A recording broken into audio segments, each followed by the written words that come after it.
So remember those spy shots of kind of a smaller looking vehicle? They were always covered up. Well, I think this is it. Should we take a look? I don't know, I don't want to get in trouble. Should I do it? No, I don't think I can do it. Okay, fine. Fine. Let's see what happens. What? Wait, this just looks like a Model 3. What is this? If you're looking for the look for less, well, this is it. This is the brand new standard Model 3, and it almost looks identical to the Highland Model 3, except for that Highland is now the premium, and of course we also have the performance Model 3. But this is the cheapest Tesla that you can buy right now. It starts at only $37,000. And for me, this is the best value. It also has some new features that are going to be coming to all Model 3s, just like this front bumper cam. Hey guys, quick one. I'm at the Austin airport right now for the unveil, but we've noticed that over 1 million of you guys are watching every single month, but 7 out of 10 aren't subscribed yet. It doesn't cost you a thing, but it helps us get noticed and invited to events just like this one. All right, that's it. If you enjoy our content, please go ahead and subscribe, and let's get back to it. Now, something else that's brand new and exclusive to this car are the new wheels. These are the 18-inch Prismata wheels. Now, if you're not a fan of these, you do have the option to upgrade to the 19-inch Novas that is on the premium model now, but I like these for several reasons. One, the range of this car is 321 miles. Now, it gets that partially because of these wheels and this aerodynamic design. The tires also have very low rolling resistance, and all this helps you get that range. And what's impressive about this is that the battery on the standard Model 3 is actually 12% smaller. So it's a 69 kilowatt hour battery, and you might remember that the Highland, or the now premium model, has a 79 kilowatt hour battery. Now, other than these wheels, there are not a lot of differences when you're looking at it on the street, because the height, the width, the size of it is the exact same. The headlights, the tail lights, all of that are going to look the same. Now, the curb weight of it is almost 200 pounds lighter, but you can't tell that, and that's only because an entire module was removed, giving it that 69 kilowatt hour battery. But in terms of paint color, it only comes in 3 options. So the white is going to be your base color, and then you have an option for blue or black, which are going to be upgrades. The blue, they've told us, is going to be about $1,000 more, and this beautiful black is going to be $1,500 more. But the big changes are going to be on the inside. If I Googled your name right now, what would I find? Your home address, maybe your phone number? And the scary part is you don't even have to be a public figure for this information to be out there. Data brokers quietly scrape and sell your private details every single day to anyone with a credit card, and this sets you up for scams, phishing attempts, and even identity theft. One of the best things that I have done for my online safety was start using Delete Me back in 2023. Delete Me is a hands-free subscription service that removes your information from hundreds of data broker and people search sites. Wirecutter recently named Delete Me the #1 data removal service. Delete Me removes your data on your behalf, and they don't use third parties, so your data stays safe. My latest report showed that over 6,100 listings were checked, and 6 different data brokers had my details, and Delete Me removed all of them. Doing that myself would have taken me over 71 hours. And it's not just a one-time thing. They continue scanning and removing all year round. You can go ahead and try it yourself at joindeleteme.com/KimJava, and be sure to use the code KimJava to get 20% off all consumer plans. All right, let's get back to the video. All right, so the first thing most people do when they get into a car is look right here to adjust their seat. Well, there's nothing here anymore. That's because everything has now moved to the center UI, and we have a dedicated button. This is how you will adjust your seat. You can tilt it. Now the mirrors are still gonna be the same. And then you can also manually adjust the steering wheel. And I actually kind of like having this as a manual option. It seems very natural. I wouldn't even mind if they brought this into some of the more premium vehicles. Now, this door pocket also has ambient lighting in it. It's hard to see during the daylight, but you have lighting in here, lighting in the footwell, but you are missing the best ambient lighting, which was this area that went all the way around. Now there is this little trim right here, so I imagine all kinds of aftermarket companies are going to be giving you options for ambient lighting, but right now that's not included. Now let's talk about these seats. Now they're very comfortable, but there's not a lot of options. This is the only color that you see right here. We have the black vegan leather, we have the gray textile material. They are heated up front, but they're not ventilated, and this is pretty much what you get. It's your only option for the standard Model 3.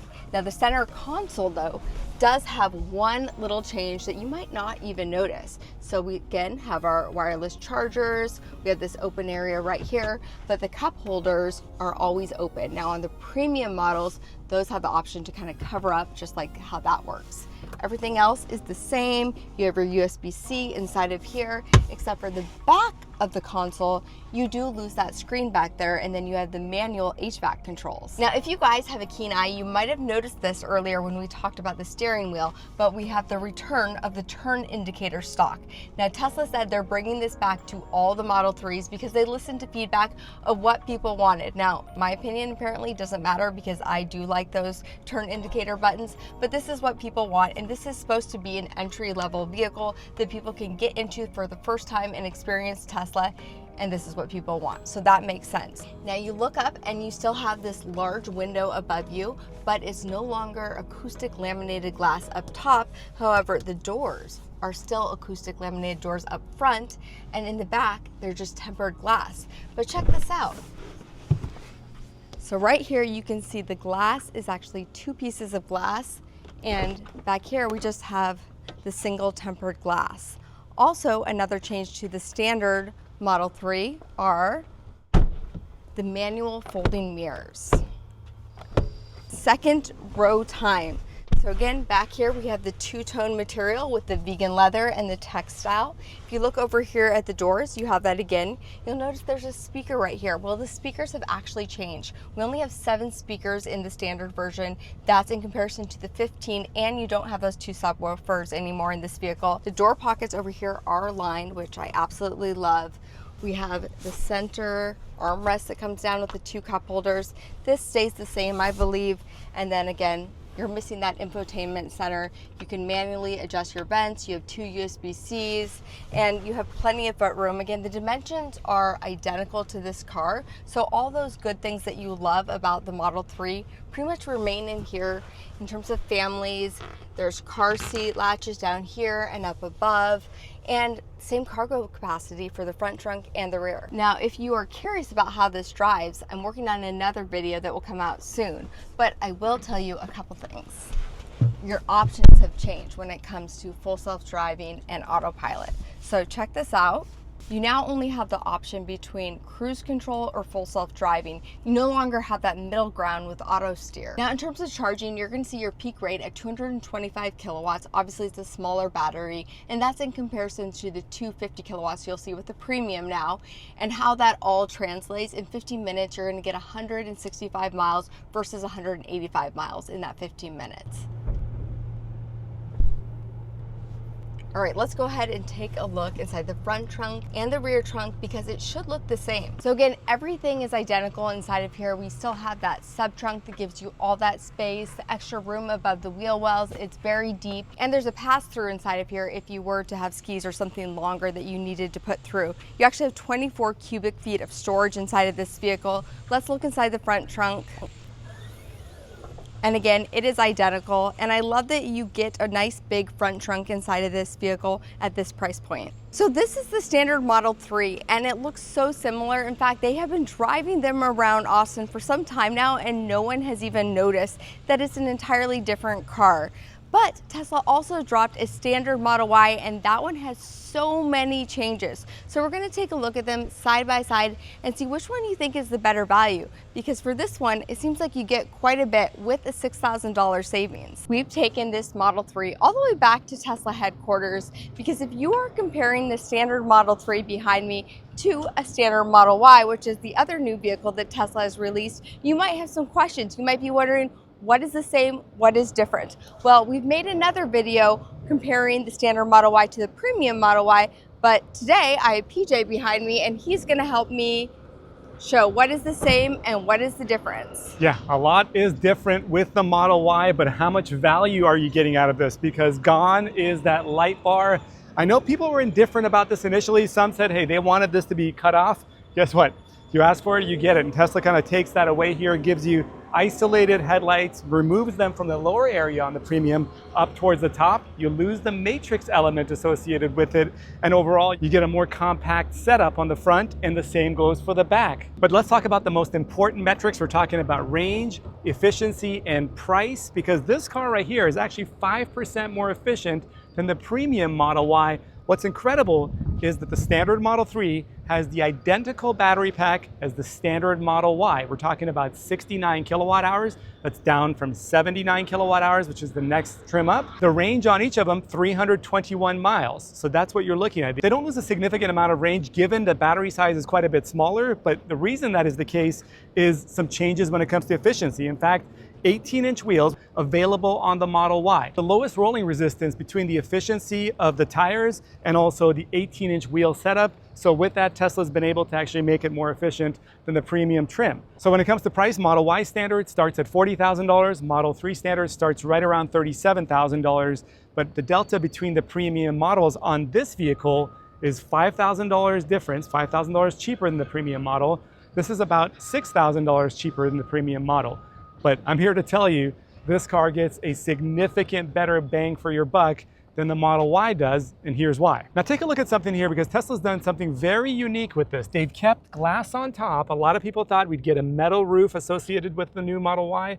Well, guess what? When you go inside, it is actually a closed glass roof. They've got a textile material on the inside, and if you go watch our other video, we spoke to a Tesla engineer who told us exactly the reason behind this. But let's just say it has to do with efficiency. That's how they get a little bit more range out of a smaller battery pack, and it also enabled them to reduce and remove that double laminated glass, the sandwich glass here they have on the Premium models, and go back to a single layer glass on the front, because it gets quite a bit quieter on top with the new setup. Now go to the back here, because changes also on the back end of this Model Y, and one that takes away that indirect light bar, the afterburner effect that the Model Y has become so famous for. And of course, it is now gone. In fact, when you open the rear trunk, this is what you have. You have 75 cubic feet of space. That number is only 1 cubic feet smaller than the Premium Model Y, and that's because the front trunk is slightly smaller. Now, besides that, everything else remains the same, except, look right here, there are no power folding seats. It's manual with this one, but you've got the well, you've got the edge over the wheel wells as well, and of course, even a motorized rear liftgate, which, of course, the sensors, if you're close enough, will not like that. But let's go out to the front trunk, because that is a lot different. Are you ready for the front trunk? What if I told you Tesla engineers told us they were almost at a point where a front trunk was not going to be added in the Model Y, but it's only the Tesla thing to do, so they made room for it, and you'll notice something different. This is not how a front trunk usually looks in a Tesla. It's very much refined, it's closed off. Not the case this time around. It is a bit smaller in the front trunk of the Premium Model Y, but you'll notice the seal has changed a little bit. In the other video, we go in further detail about exactly what the reasoning was behind some of the changes associated with this. But this is a production-ready vehicle, even though the edges look like they're open. Well, this is how it's going to end up in showrooms as a standard Model Y. One thing unique to this one, and the only Tesla ever to have, is look at the way you can close this. Anywhere you want, hard, soft. There are no need anymore for putting your hands apart and pushing this in gently. Tesla's created with this new latch system and the seal an ability here to just push it down lightly and it shuts the way you would expect. So let me know in the comments down below which one you think is the better value, the standard Model Y or the standard Model 3. Now personally, both PJ and I are kind of leaning towards the standard Model 3 because you don't lose that much with it. There's changes are very subtle, where the Model Y kind of has some quirky features. I'm not sure how I feel about this roof. It's a little bit interesting. It's kind of like putting carpet over nice hardwood, but let me know how you guys feel about it, which one you think is the better value and which one you would like to buy. And if you want to see a direct comparison to the standard Model Y to the Premium Model Y, go check out my other video where I show you side by side how the two cars compare. Thank you guys so much for watching. Make sure you're subscribed and I'll catch you next time.